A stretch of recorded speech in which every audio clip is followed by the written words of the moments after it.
Hello, my name is Essie Jewell and this is my research topic, Avatars and Games in Classroom Instruction. Americans recognize the importance of an educated population. Schools have evolved as education needs have changed. But before changes are introduced into the classroom, it is important to assess why changes are necessary, what needs are being addressed, and whether or not change best serves the needs of students. Experts in child development and psychology have long realized the important relationship between play and normal childhood development. Play is critical to children's emotional development, mental development, intellectual development, social development, and physical development. Play is not just play. Play really is the work of the child. It takes a dedicated group of people to initiate and to promote change. It takes administrators willing to commit the school's limited time and resources, teachers willing to oversee and implement new programs, as well as parents willing to give new programs a chance. These individuals face a number of obstacles, including, but not limited to, fear of change. My grandmother used to say, if it ain't broke, don't fix it. That's a valid concern. Just because a particular method has been used for years doesn't mean it's wrong. But on the other hand, it doesn't mean it's the most efficient method either. Lack of funding. It's an unfortunate situation, but many schools consistently scramble for adequate funding. But that's not the only funding issue, though. Students in rural areas, my own area for example, may not have access to internet service at all. My mother used to tell me about rationing during the Second World War. Even if you had money, even if you had the ration coupon, you couldn't always buy rationed items. Some items simply weren't available. The same situation exists with internet service. In some areas, it simply doesn't exist. In my area, I use wireless internet, which is usually fairly efficient, but the cost is really prohibitive. Lack of time. Teachers spend a great deal of time in lesson planning, implementing, grading, and all the things that go into managing a successful classroom. Any additional programs brought into the classroom means something else has to go out of the classroom. 45 minutes can only be stretched so far. The stigma associated with digital gaming. Mention digital gaming and most people's first thought is slacker. Lack of professional development. Many teachers would like to introduce or try new programs but simply do not have the training or the opportunity to look at new programs. If you have 150 students depending on you, it's essential that you know what you're doing. We've talked a lot about the potential obstacles, so what about the benefits? Benefits will include such things as it meets the needs of diverse learners, diverse intelligences, will teach multiple skill sets, will lead to improved hand-eye coordination, improved thinking, improved problem solving, infuses knowledge and skills, helps develop judgment, develops the ability to synthesize complex information, allows applications of concepts of all or most of Bloom's digital taxonomy. As a rule, when I think of video games, I think of avatars. An avatar is a personalized graphic that is a virtual representation of a user or a player in a game. It can be a copy of a photo of the player, an animal, or an object. In short, an avatar is a player's alter ego in the virtual realm. In a digital game, avatars are interactive characters that are customizable, perform a variety of movements, and often include an inventory of objects. Websites, on the other hand, often use avatars that are static graphic files or files that cannot be animated. As these images from gifboom.com illustrate, avatars can be programmed to a wide range of facial features as well as a wide range of body movements. Avatars allow an individual to become immersed in the virtual world. There are a wide variety of games that use avatars, and it can be quite amusing to watch the lengths to which a gamer will go to protect his or her alter ego within the game. When properly constructed, digital games, with or without avatars, have clear goals, provide instant feedback, provide a balance of challenges and skills, merge action and awareness, exclude distractions, there's no self-consciousness, they distort the time sense, users perform the activity for its own sake, and perhaps most important of all, Digital games allow failure. Thomas Edison once said, "Results? Why, man, I've gotten lots of results. If I find 10,000 ways something won't work, I haven't failed. I am not discouraged because every wrong attempt discarded is often a step forward." In a nutshell, that's how we learn. We try, we fail, we try again until we succeed. Up to this point, I've talked a lot about both the pros and cons of bringing games into the classroom. But what kind of games are available or even adaptable to the classroom? Obviously, there's going to be a lot of games that are just wildly inappropriate for a classroom. Digital games vary from the rather simple, sometimes crudely fashioned, to the sophisticated and elegant.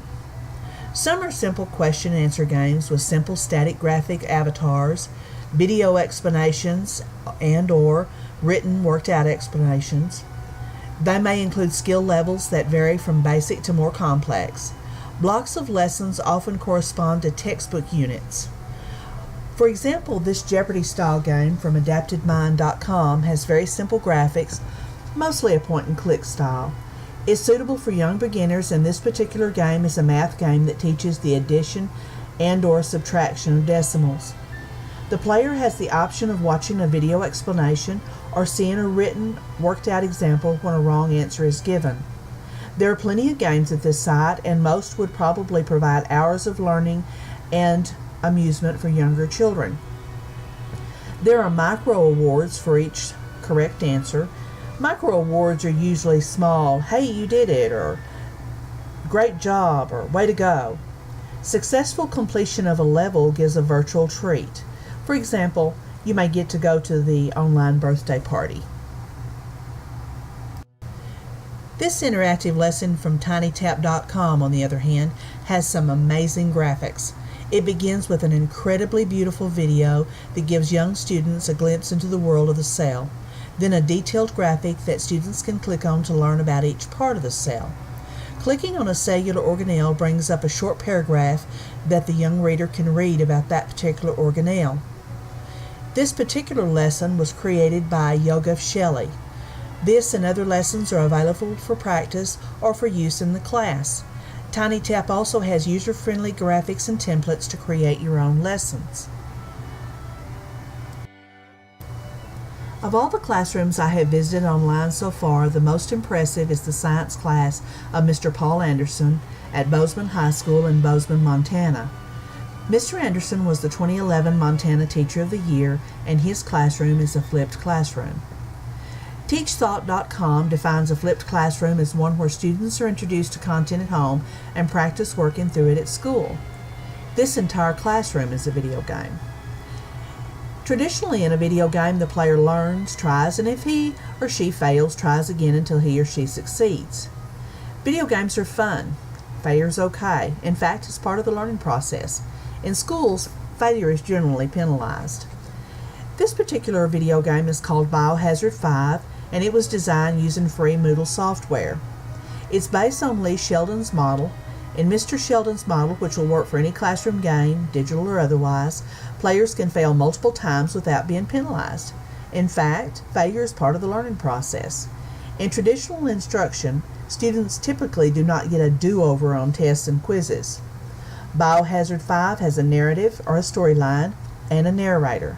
There are hundreds of questions on various levels. The questions are mastery quizzes. Students are allowed 4 attempts. Everyone starts at 0. Students receive experience points for each level completed. These are translated into grades.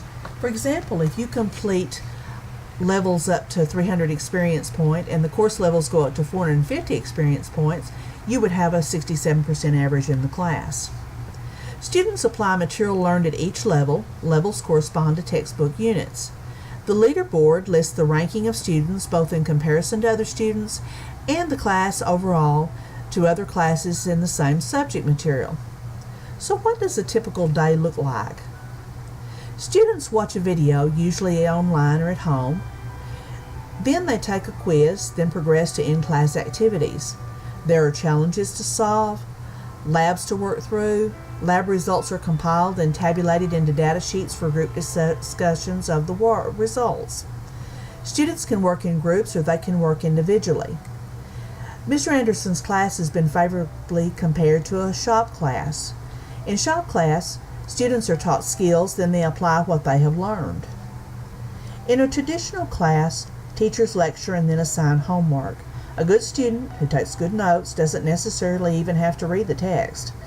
Many students arrive at college and find they do not have the skills to read and understand a college textbook.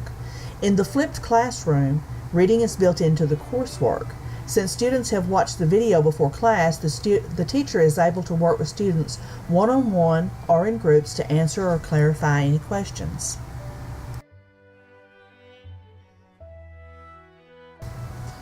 With all of the options available, how do you choose? On page 57 of their book, Making School a Game Worth Playing, Ryan Schaff and Nikki Mohan summarize some key ideas to keep in mind when choosing instructional games. Some of these, although not all, include: does gameplay support learning objectives or outcomes? Is gameplay realistic? Does it involve skills that are useful in the real world? Is the game fun, engaging, and challenging for players? Is one game better aligned with the expected learning outcomes than the others? Does the game contain assessment tools or performance measurements to provide users and instructors with player feedback? Is the game control or manipulation transparent, intuitive, logical for players? Is the digital game content appropriate for students' academic and/or maturity level? From a personal perspective, I find technology to be an endless source of wonder. In the last month, I've learned about programs and software that I had no idea even existed. I plan to download Moodle and begin working on lesson plans and experimenting on different ways to present lessons in fresh new ways. I plan to experiment with various presentation formats. Movie Maker is only one of several promising avenues to experiment with. I've learned some innovative techniques to bring excitement into the class, both digital and non-digital, and watch some of these techniques in action. I like the interplay of colors and high-definition videos and would like to incorporate the same type of videos into my lessons. Reading is such an integral part of education that I've decided that whether I teach math or science, I plan to incorporate reading into the daily lesson plans. Several classrooms I paid a virtual visit to incorporated substantial amounts of reading into each lesson. Sometimes it was in the instructions for an activity, sometimes it was part of the lesson itself.